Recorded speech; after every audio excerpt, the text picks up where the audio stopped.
Hi, welcome to my home and to my channel. I'm Debbie, and yes, I'm coming from the Pacific Northwest where I live, and I am also offering you a weekly episode on something good about all the generations, the seniors, the Gen Zers, and everybody in between.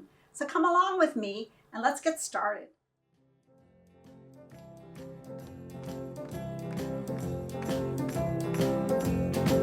Woke up this morning feeling fine. There's something special on my mind. Last night I met a new girl in the neighborhood. Whoa, yeah. Something tells me I'm into something good. Something tells me I'm into something. She's the kind of girl who's not too shy, and I can tell I'm her kind of guy. She danced close to me like I hope she would. She danced for me like I hope she would. Something tells me I'm into something good. Something tells me I'm into something. We only danced for a minute or two, and then she stuck close to me the whole night through. Can I be the one in love? For she's everything I've been dreaming of. She's everything I've been dreaming of. I moved her home and she held my hand. I knew it couldn't be just a one night stand. So I asked to see her next week, and she told me I could. I asked to see her and she told me I could. Something tells me I'm into something good. Something tells me I'm into something. Something tells me I'm into something.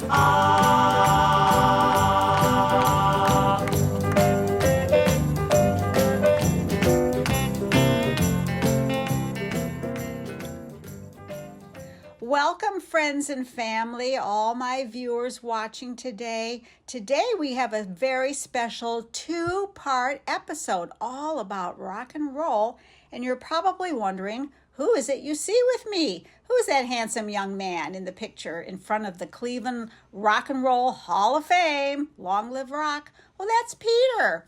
Peter and I have all sorts of adventures together. He's like the son or grandson I never had, so we do lots of traveling together. And that's for another episode as well, because we will be traveling this summer. So I'll let you know about that when it comes up. But meanwhile, all things rock and roll. In fact, today, Season 1, Episode 8 is entitled, It's All Rock and Roll to Me, Part 1. But what do we mean? Well, that means that we are going to talk about all the rock and roll that we remember growing up, our particular baby boomer age group. And I have a special guest who will be talking about that, as well as comparing it with the Gen Z group, of which I also have a special guest who will be giving the interview. So without further delay, I want to go ahead and show you part 1 of It's All Rock and Roll to Me. Like I said, it's an interview, so you'll be able to meet my friend Isaac and my friend Doug, Gen Z and Baby Boomer. So here we go.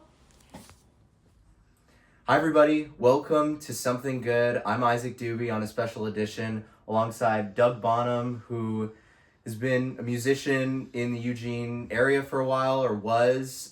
He then worked for the county doing facility management, but we want to talk about mostly his music career and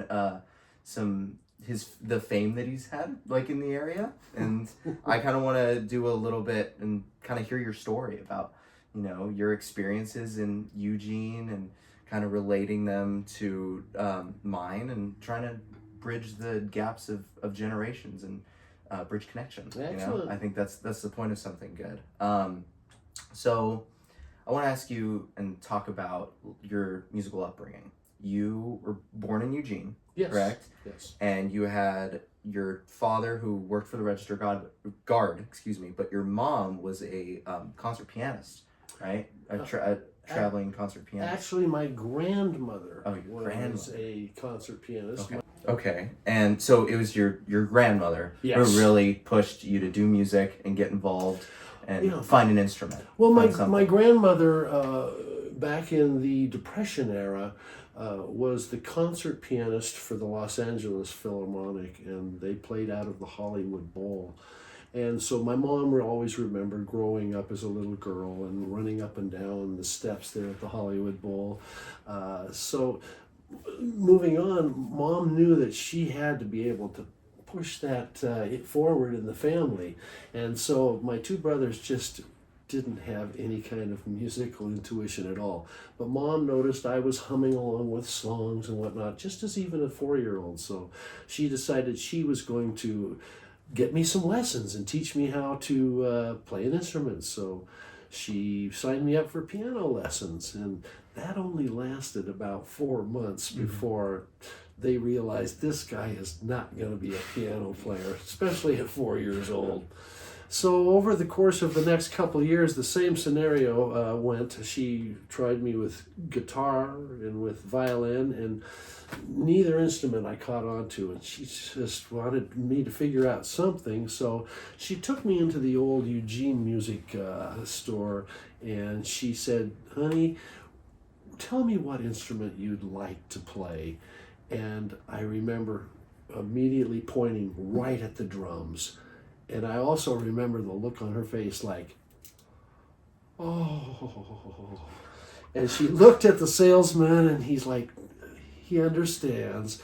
But she said, "You know, if you really want to learn how to play these drums, if you'll take the lessons, I'll send you home with a snare drum and hook you up with these lessons, and we'll see how it goes."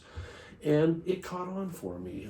I started learning my rudiments, and for the first year or two, I had to play just on that snare drum. And I'll never forget how excited I was when I got my first cymbal. Oh, a cymbal and a snare drum. I was in heaven. But moving on, then she ended up getting a catalog drum set. It's either Sears or Montgomery Ward's, and she had that, and so I'm at 12 years old, and I have my first drum set. And so I ended up, we had this old hi-fi, and back in those days, you didn't have the kind of stereos like today, but it was an old hi-fi, but it was 100 watts, which means it was loud. So I'd set that hi-fi right next to my drum set, and I went through playing with the likes of Jimi Hendrix and Cream and so many bands of that era. So Mom was certainly very helpful in getting the fuse lit, and then I took off from there, and I ended up going into school band and things like that, and eventually I went to college, decided I wanted to sing, so I became a vocal major. So that's how I ended up moving forward from my mom's side. Now on my dad's side, my dad, being the city editor here of the Eugene Register Guard, always got perk comp tickets to shows that would come into town. And these were some bands from the 60s, and it all started when I was about 9 or 10 years old, and I saw the likes of Chad and Jeremy and the Association and Sergio Mendes and the Brazil 66, and it progressed on even the harder bands. And I remember shortly before my dad died, he gave me tickets to see Iron Butterfly, and with a band also Blue Cheer. And now these at the time were the hard rock bands at the time, and that just blew me away. I was hooked. So I was really happy that my dad gave me that opportunity. So that was my two biggest influences were my mom and my dad. And it sounds like it inspired you, and you've stuck with it for about 60 years, it sounds like, ever since you pointed to the drums. It's been 61 years. It's been 60 years. This remarkable. This drum here is 44 years old. It was from my first really decent set of Ludwigs that I bought in 1979. So I had my Ludwig drums, my Zildjian cymbals, and I was on top of the world. That's amazing. I see battle scars on this thing. Oh, yes. That's awesome. Yes, that's lots of chips and stuff. They all were earned. Oh. Your sister is also a pretty prominent musician. Yeah. She's a 2-time Grammy winner, or Grammy nominee, excuse me. Nominee. And was there ever like a rivalry, either growing up or not really? still? Not really, because she was 11 years younger than I am. I started playing in clubs at 20, 21 years old. She was still only 9 years old. So by the time she came to see one of my shows, she was about 13 years old. And she came down to our local club, the Wow Hall, and she and her little friend, 13 years old, bouncing off the walls, really enjoying the show and whatnot. So, but she ended up learning from her mom how to play some piano, and she got really good at the violin. She ended up going to USC and eventually the Berklee School of Music on scholarships. She ended up getting better and better. She started writing songs. She started getting offers to do things with her violin. For instance, when Led Zeppelin unfortunately lost their drummer as a result of his death, John Bonham, Led Zeppelin came over and did a tour here afterwards called the Unleaded Tour. And so she was offered a job to play at some of those shows out on the East Coast, playing in the small string section with violin. So she got a really good taste of that, meeting Jimmy Page and Robert Plant. And she got her picture put in the Rolling Stone magazine, and she thought that was really neat. But she ended up writing songs, and she didn't feel good about piano or the violin for writing the song, so she bought a used guitar and she learned 3 chords and she started writing some songs, and she started recording them, and there was some interest, and a small record company offered her a contract, and she just didn't understand contract language. She had a friend who introduced her to a music lawyer in New York City. The lawyer looked at the contract and said, let me listen to this music. And he says, do you mind if I shop you around? And literally within the next couple months, my sister was shipped off to over 20 different record companies to sit down and talk contracts. She ended up being able to pick out the record label, Island Records, that she wanted to join, because she said it was just such a wonderful atmosphere. You go to sit with all of the top brass at the big table, and they're all wearing Hawaiian shirts. And her hit song was Mother, Mother. Mm-hmm. The Burdens of Being Upright. There, I finally got that out. It was the name of the CD. And she ended up becoming huge. It got airplay all over the world. In some countries, she went to number 1 through 5. In the United States, she didn't go that high, but she was certainly up there. And she ended up getting nominated for 2 major Grammys. She lost in one category to Beck, and she lost in the other category to Tracy Chapman. She just came through Eugene back last April and played in conjunction with the Eugene Ballet over at the Holt Center, and they did a number of her songs as they danced to the songs. It was a very incredible evening of music and art. And that was here? That was here. Back here? So that's my little sister great. for you. Yeah. That's a hard person to try to match in your family. So I guess the competition is me. And especially being a musician, like both of you being musicians, like yes. that's pretty remarkable. I know that like throughout your career in being with your band, Ziller. Yes. It sounds like I could not find much on this, but you also had a solo career for a while of recording, and it sounds like you still do a lot of recording. I'm curious, like, what are some like highlights of some musical moments? Maybe performances you've done, maybe things that you've seen or witnessed or experienced that like really stand out to you. Well, the highlights are some of the great musicians I've been able to work with through the past. Some of them have deceased, and God bless them, and may they rest in peace. One was in my earliest band, was the first band where we started playing right when I was 21 years old, started playing the clubs, We were called the legendary Eden Express.